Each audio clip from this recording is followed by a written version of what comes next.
Aujourd'hui, j'avais envie de revenir sur une vidéo que j'ai faite il y a 7 mois à peu près. C'était celle-ci, je vends tous les altcoins du portefeuille 2023 littéralement, enfin presque littéralement puisque j'ai pas vendu les Ethereum et pour certains c'est considéré comme un altcoin. Donc le titre il est un petit peu faussé, mais moi je considère pas Ethereum comme un altcoin, je le considère vraiment comme une des grosses cryptos à part avec Bitcoin. En tout cas voilà, j'avais fait une vidéo où j'avais vendu un petit peu tous les alts qu'il y avait sur le portefeuille. Alors à l'époque j'avais du AVAX, du GMX, du Atom et du Matic.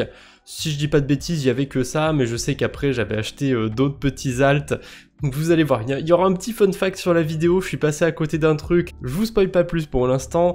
On commence par aller voir le tableur, parce que j'ai fait les choses bien à l'époque, hein, et je continue de le faire d'ailleurs, je note tout sur mon tableur, et du coup on va zoomer. J'ai vendu mes AVAX par exemple à 17,36$, mes GMX à 53$, mes Atom à 9$, mes Matic à peu près à 1$, on va dire. On va aller voir les commentaires sous la vidéo. Je fais exprès de vous donner d'abord les prix et ensuite d'aller voir les commentaires, puisque là, on est limite dans une ambiance de bear market, mais à l'époque, c'était un petit peu le début de la tendance, le début limite du bull run. Je mets des guillemets quand même, parce que ce qu'on vit en 2024, c'est un cycle un petit peu particulier par rapport au précédent, je trouve. Bref, il y a eu plusieurs commentaires qui étaient un petit peu contre ma décision. Pas de plan de trading, pas de stop loss, pas de take profit, une sortie complète et non partielle. Alors je sais pas pourquoi il m'a mis autant de termes de trading vu que à aucun moment je parle de trading dans la vidéo. Contextuellement, un très mauvais timing, ça on en reparlera. Le narratif, on a performé, je sors, allez quoi, mais où tu vas? Le rolling de liquidité arrive, que tu sortes de Bitcoin, ok. Alors le commentaire a très mal vieilli, pour le coup je suis pas sorti de Bitcoin et mais des alts, my god, check tes indicateurs, prends juste un RSI en mensuel, t'y vois une raison de sortir, avertis clairement tes viewers sur tes compétences limitées sur le plan spéculatif, ce serait honnête et ça épargnerait des mauvaises décisions. Je vous laisse prendre le commentaire comme vous voulez. Après il s'est passé 7 mois, peut-être que si on refait la même vidéo dans 5 mois, finalement il aurait eu raison et j'aurais dû holder mes positions. Bon, le souci c'est que là au bout de 7 mois je peux racheter certaines positions, je vous spoil un petit peu, mais ouais, je peux largement racheter certaines positions. Ces mois où tu as gagné moins d'argent en stake pendant des mois avec des dizaines d'opérations compliquées et coûteuses à réaliser, des heures de clic et de réflexion, que si tu avais attendu 1 ou 2 jours de plus pour vendre. Il fait écho au fait que AVAX il avait pump un petit peu après ma vidéo, donc forcément oui, à quelques jours près j'aurais pu faire plus de profit que peut-être un quart de mes interactions sur la DeFi. C'est vrai qu'on se rend pas compte qu'on crame pas mal de frais sur la DeFi, c'est un peu moins le cas maintenant depuis qu'on a eu la réduction de frais sur les Layer 2, mais à l'époque, vous vous rappelez, c'était il y a pas si longtemps encore. Ça coûtait parfois 1$, 2$ pour passer une transaction sur Arbitrum. Ah, ça me manque pas. Cette époque, honnêtement, en plus, c'était un peu le bear market. Non, ça me manque pas du tout. On va pas lire tous les commentaires. Si jamais vous les voulez, je vous mettrai le lien de la vidéo dans la description. Mais voilà, il y avait quand même la plupart des commentaires qui étaient bienveillants. Et ça, c'est un truc que je peux pas vous reprocher. C'est extrêmement rare les commentaires de haters que j'ai pu avoir sous mes vidéos. Donc, au passage, je vous en remercie. Ça me fait énormément plaisir. Voilà, c'est quasiment que des bons commentaires. Et même quand c'est des commentaires qui vont pas dans mon sens, il est pas méchant non plus, le commentaire que j'ai lu entièrement. Il est pas en train de m'insulter ou quoi que ce soit, voilà. Il pense juste que j'ai fait une mauvaise décision à ce moment-là, il essaye de me dire pourquoi. Bon, j'ai quand même la sensation qu'il a essayé de me balancer des termes, que soit qu'il comprenait pas ou soit qu'il venait d'apprendre et du coup il était content de me les balancer, mais c'est comme ça. Je reviens sur le tableur, du coup, on va commencer par AVAX. AVAX, c'est le seul mauvais move que j'ai fait, je trouve, sur cette vente. Je m'en doutais un petit peu. Honnêtement, j'aime bien AVAX, et à ce moment-là, c'était pas l'alt qui me tentait le plus de vendre, mais je me suis dit non, je clôture mes positions, tant pis, je reprendrai plus tard sur d'autres positions. D'ailleurs, au-dessus, je vois qu'il y a le GNS qui a été acheté, qui a pas été vendu en même temps. C'est normal, sur le GNS, j'avais fait un DCA, donc il a pris plus de temps pour se vendre. Donc on va voir vraiment que ces 4 altcoins, c'est ceux que j'ai vendus dans la vidéo. Donc Avalanche, aujourd'hui, il est à 25$. Si je les avais holdés, ça vaudrait plus aujourd'hui. Et en plus, quand on regarde ce qui s'est passé sur les 7 derniers mois, il y a carrément un moment où il est monté à 60$, quasiment 4 fois le prix auquel je l'ai vendu. Donc il nous a fait limite un bull run Avalanche, hein, parce qu'il est quand même passé de 9$ à 60$. C'est quand même une bonne perf, honnêtement. Bitcoin n'a pas fait autant en fait depuis octobre, je viens d'y penser. Il a fait à peine 1x2. Avalanche a vraiment bien performé, je trouve, sur ce début 2024. Bon, forcément, depuis mars, c'est plus la même tendance, mais même si je les avais encore aujourd'hui, ben, je serais plutôt en positif du côté d'Avalanche, et en plus, j'aurais pu les faire fructuer sur la DeFi. Les rendements sur Avax, ils sont pas dingues, mais quand même, ça aurait pu faire la différence. Par contre, pour ce qui est du deuxième alt, Cosmos, Atom, c'est pas terrible. On va se mettre aussi sur un an pour voir la perf qu'il y a eu après ma vente. Alors c'est quand exactement que j'ai sorti la vidéo? Je l'ai sorti le 15 novembre, donc j'ai sûrement dû l'enregistrer 1 ou 2 jours avant, peut-être 3 jours, mais en général c'est pas plus que ça. Donc mince, c'est pas là que je voulais aller, c'est là, le 12 novembre à peu près. On était où sur Atom? On était par là, on était autour des 9 $, donc ouais, un petit peu après c'est remonté, j'ai peut-être pas eu le bon timing, ensuite c'est redescendu, c'est remonté, c'est redescendu. Bon, par contre, contrairement à Avalanche, on est passé de 9 $ à 14 $, peut-être 15, on a peut-être méché à 15 $. C'est pas non plus la même performance. Je suis pas passé à côté de quelque chose de ultra significatif, je trouve. Et surtout, si vraiment j'ai envie de me réinvestir sur ce projet aujourd'hui, ben là je peux largement me le permettre, hein. Je suis bien en dessous du prix auquel je l'ai vendu.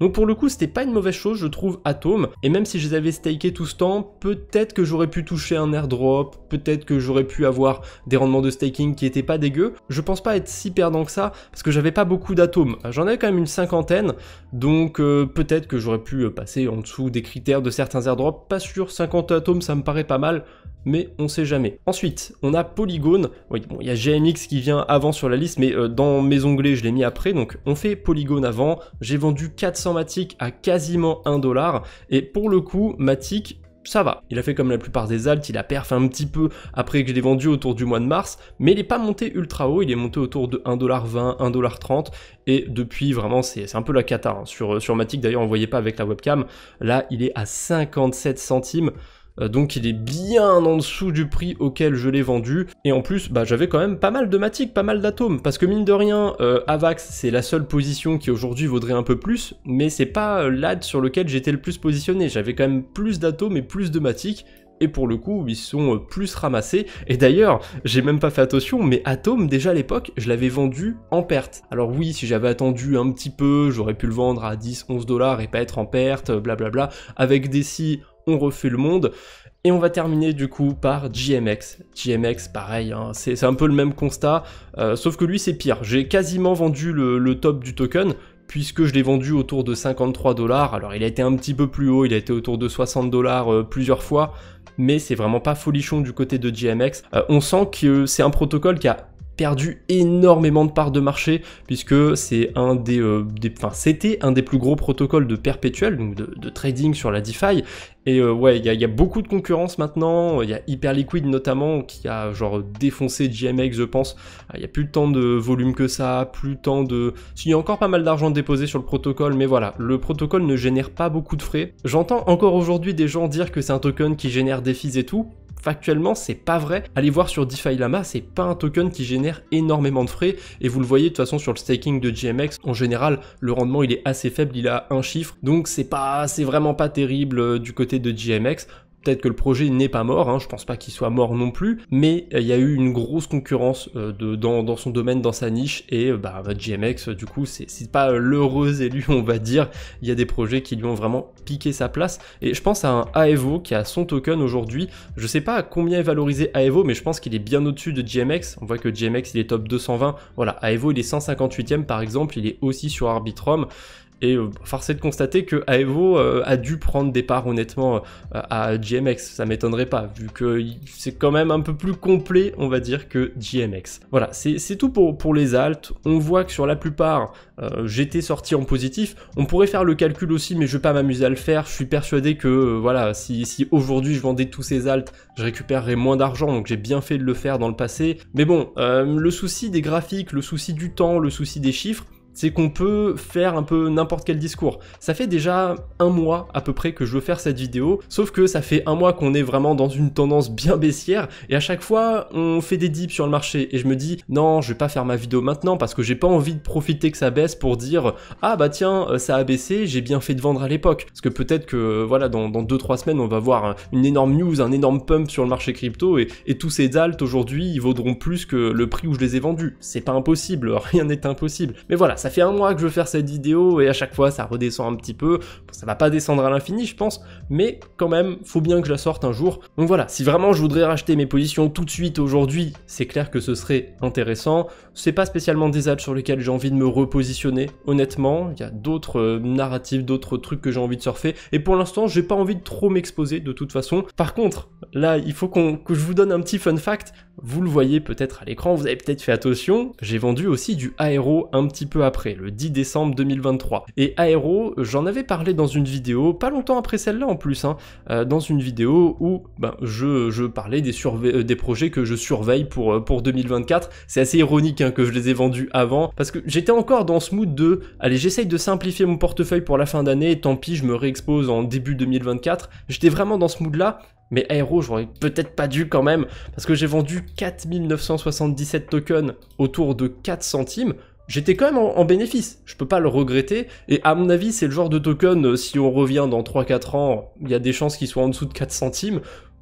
J'en sais rien, mais bon, il y a des chances quand même. Néanmoins, si jamais j'avais encore ces tokens aujourd'hui, alors j'aurais pu les faire travailler depuis, et à mon avis, j'aurais largement plus de 5000 tokens, mais admettons que, voilà, je les aurais holdés, j'aurais pas eu de tokens en plus. Bah rien que ça, aujourd'hui ça vaudrait 3660 $, et je les ai vendus pour 200 $ à peine.